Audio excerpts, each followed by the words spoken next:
Palit ng pirma para sa charter change, kumalat din ang isang paid advertisement na tila sinisisi ang konstitusyon. Tinawag yan na OA ng isang mambabatas. Nasa frontline ng balitang yan si Marian Enriquez. Panahon yung commercial, ads, commercial ng nitong People's Initiative. Naku, may commercial pa. Oh. At tinawag ng OA ng isang mambabatas. O sino ito? Kailangan bang purihin natin itong mambabatas na to? Na tinawag na OA itong advertisement na ito? Kasi ang sabi dito sa advertisement na to, EDSA Puera.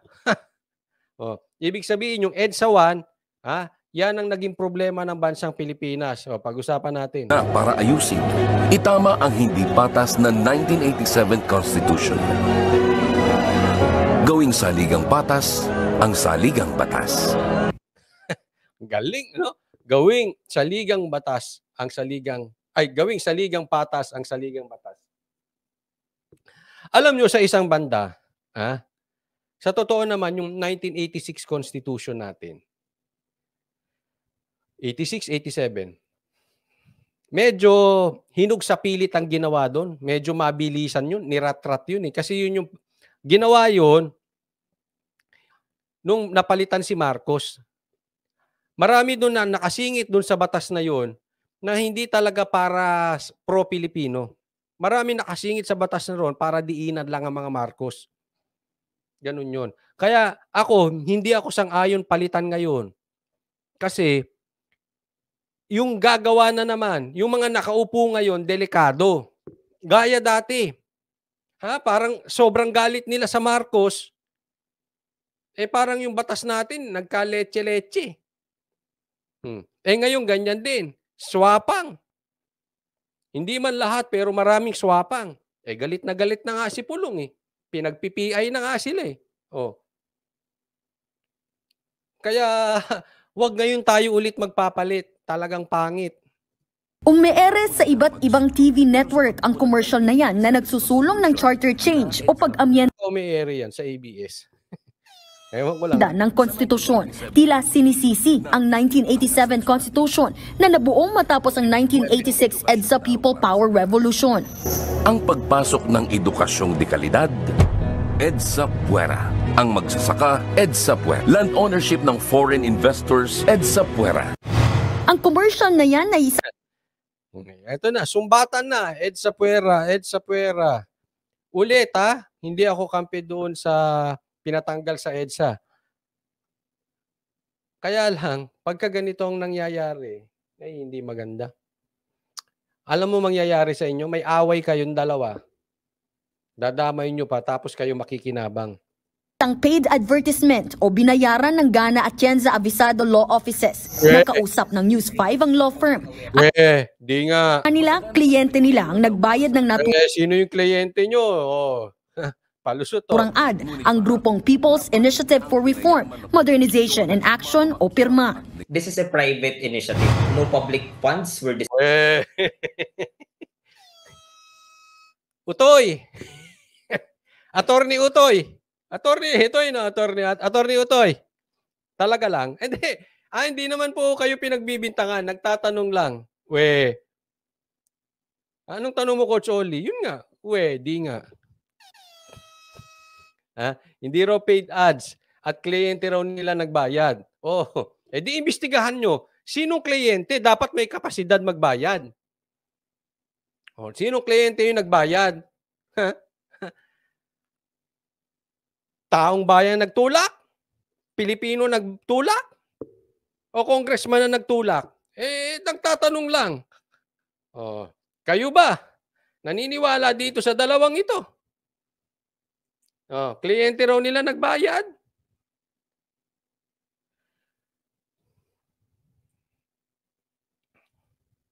May punto si Spencer Lacalle. Sabi niya, away Marcos at Dilawan. Pinoy na naman ang kawawa. Kaya sabi ko dati, wag na iboto Dilawan. Silang dalawa nag-aaway, ginagamit tayo. Ang pinakamaganda niyan, tama Spencer Lacalle, pero pinakamaganda niya, wag na dilaw. Wag na pula. DDS na. Oo, ayos, no? Hindi, totoo naman eh. Away sila ng away. Parehas din naman sila. Di ba? Pa-effect lang nila yan dalawa eh. Nagagamit tayo sa drama nila.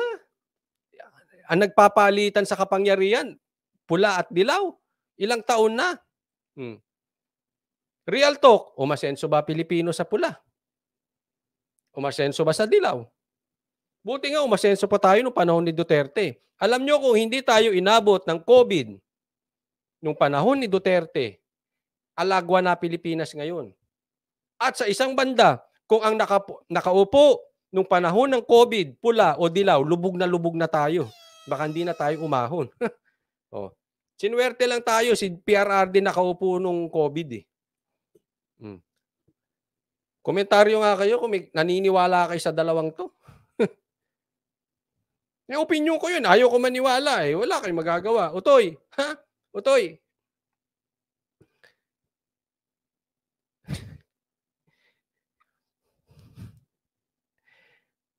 Yung dalawang to.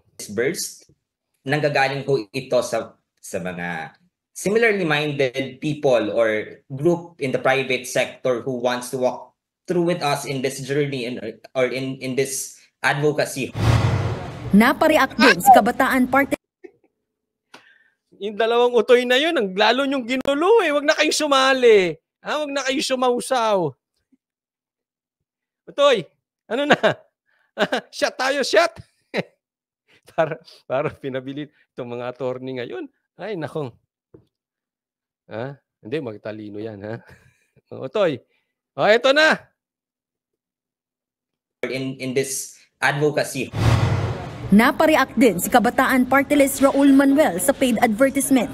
Napaka-OA raw ng paninisi sa konstitusyon na para bagang ito ang tanging solusyon sa mga problema ng bayan. Very misleading talaga siya. OA daw.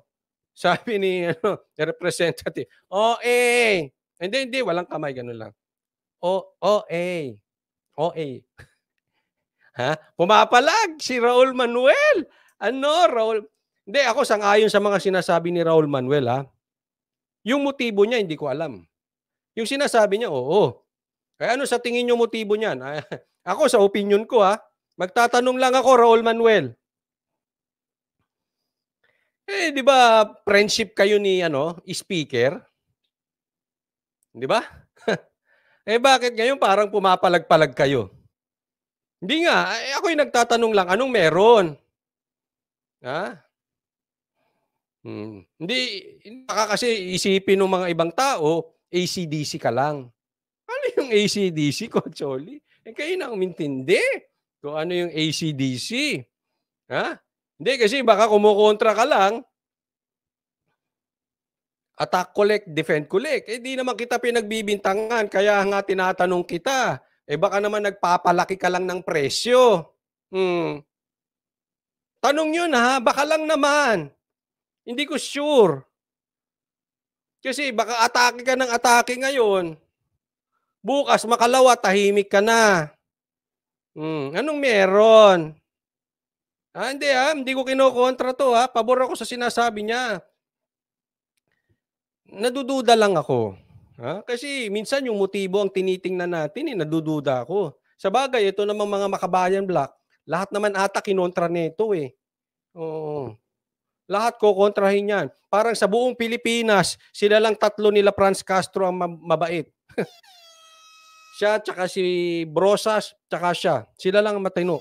Lahat masama. Lahat kontrahin. Babantayan. I'm watching you. You. I am watching you. I'm watching your foundation. Turuan mo yung isang vlogger, foundation.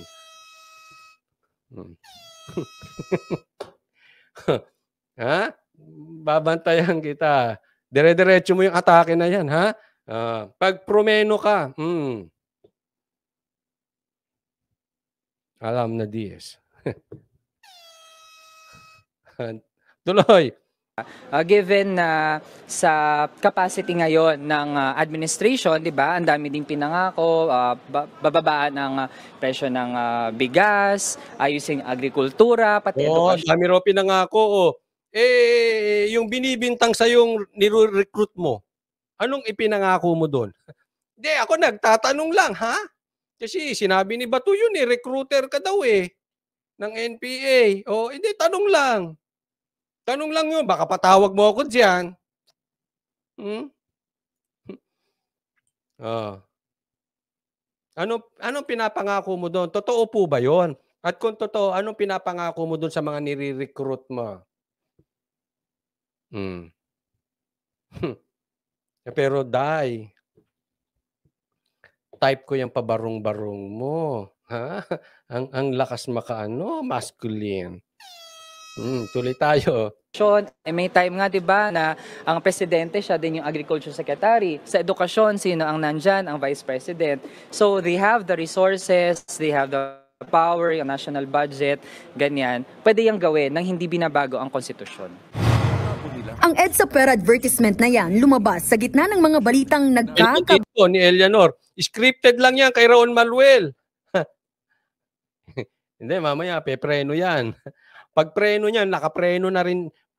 Pag yan promeno, sunod-sunod yan. Pepreno din yun sila Franz Castro. Opinion ko lang yun, ha. Tingnan nyo kung tama ako o mali. Ay, Virgil Larissa, shout out. Bayaran na raw para makakalap ng pirma sa People's Initiative Petition na nananawagang bumoto ng sabay ang Senado at Kamara kaugnay ng charter change o pag-amyenda sa saligang batas. Sa Facebook post ni Davao City 3rd District Representative Isidro Ungab, may natanggap daw silang report na may nangihingi na ng pirma sa mga residente kapalit ng stubs na nagkakahalaga ng 2,000 hanggang 3,000 pesos. Ayan, no. May suhulan na. Ang dami ng ebidensyang lumalabas. Anong ebidensya mo, Coach Oli? Ayan, no? Mainstream media pa. Mga kapwa mo senador, ano na? Tatahimik ka lang dyan, Speaker Romualdez. Ay, huwag kang magtago dyan sa pantry. Sagutin mo ito. Tahasan ding itinuro ni Ungab ang PBA party list na umunoy na sa likod ng signature campaign. Si Davao City 1st District Representative Paulo Duterte naman, diretsahang pinangalanan si PBA Party List Representative Margarita Migs. Ganda niyan, laki nung may nakalagay dyan, malaki sa Davao, ha? May malaking tarpaulin o billboard na ata ang tawag dyan Davaoenos are not for sale. Sagutin mo yan. Ha? Congressman Speaker Martin Romualdez, sagutin mo yan. Marami ng paratang. Huwag kang tumago sa pantry ni Nograles. Pakisagot lang. Hindi ko po sinasabing tumatago kayo sa pantry ni Nograles. Pero pagbibintangan talaga kayo dyan. Pakilang po, ha? Ano ba yung pantry? Yun yung 'di ba sa opisina may pantry kayo doon, doon kayo kumakain, 'di ba? Doon kayo nagchichikahan. Sigurado naman may pantry din diyan sa Congress. Nograles na nasa likod daw ng People's Initiative Movement sa kanilang lungsod. Kasabay niyan sinabi ni Pulong na 2 bilyong piso ang tinapyas ng liderato ng Kamara para sa pondo ng kanyang distrito. Tinanong namin ang kampo ni Nograles kaugnay nito pero no comment sila. Ayan, no comment ka ngayon, Nograles. Pagka makabanat kayo kila Eric, ang lalakas ng loob ninyo. Kay Paulo, di ka makakomment. Mag-aantay ka na may magtatanggol sa inyo dyan sa Congress? Ganyan kayo Ito kasi, lantaran po ito Pinangalanan ka. Pinangalanan ka ng Duterte. Ikaw ang sumagot. Huwag kayong tumago dyan sa mga kasamahan nyo. Ganyan ang style nyo Pag pinangalanan kayo, sagutin nyo. Nagkakainan sila sa pantry. Oo, syempre pantry yun. Doon talaga kumakain sa pantry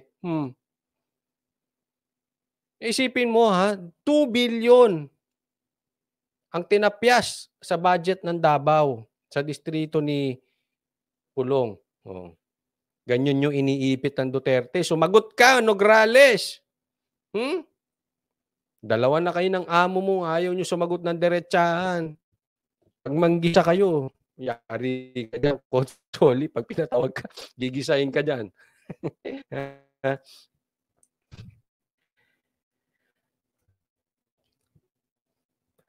Wag ako ipatawag. Nagtatanong lang naman. Ha? Pero pwede rin, karapatan nyo yun eh.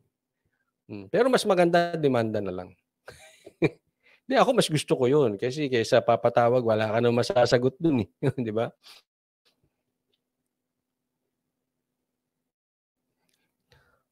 Sabi dito, hindi po sila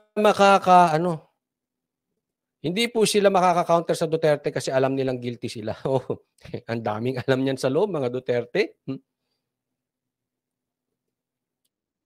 Ayon naman kay Kabataan Party List Representative Raul Manuel. Yun yung delikado eh. Yung delikado na naman. Ako may tanong, Raul Manuel, ano mas delikado? NPA? Nagre-recruit ng NPA? O yung nagpapabayad ng 100 para sa People's Initiative? Hindi, ako yung nagtatanong lang naman. Ha? Wala po kung pinagbibintangan. Ha? Kasi nga, meron ka naman dyan. Alam naman natin, public knowledge yan. Ha? Ginisa ka nga sa Senado, hindi ka nga sumagot. Di ba? Sabi pa nga ni Bato, gagawin niya lahat ng power niya dahil nagre-recruit. Yan ang paratang sa'yo, di umano, nagre-recruit ka ng NPA. O kayo ba? Ano ba mas delikado? Yung magpabayad ng 100? O yung mag-recruit ng NPA? Ha?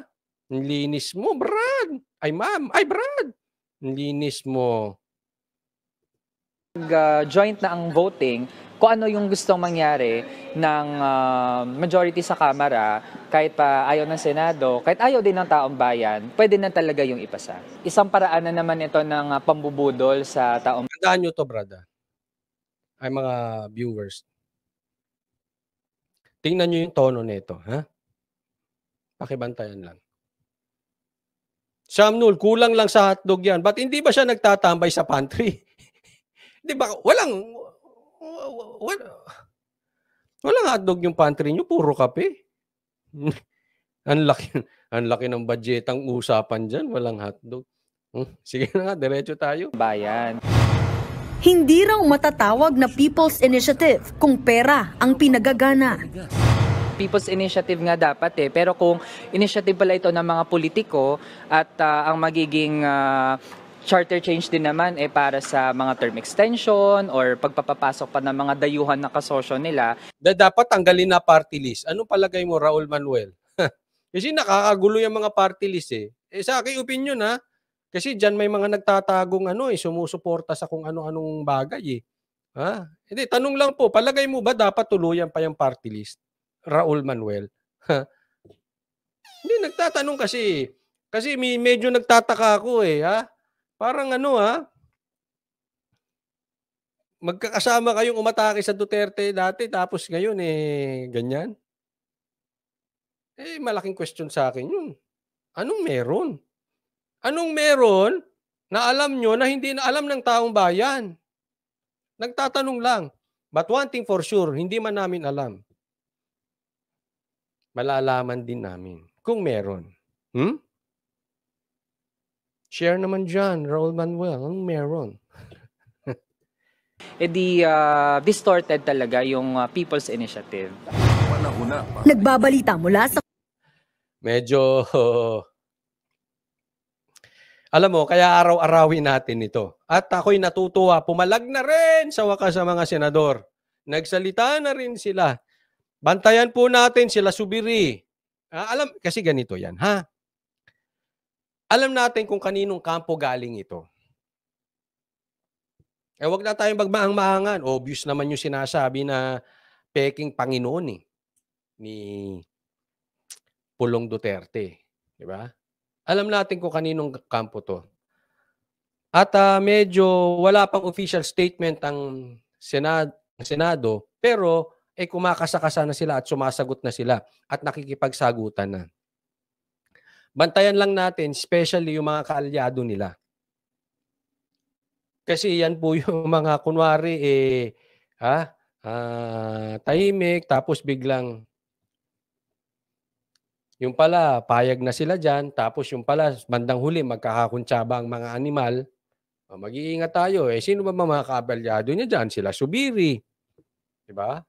Sila yan. So, maging mapagmatsyag tayo, ha? Delikado. Kaya kailangan to inaaraw-araw.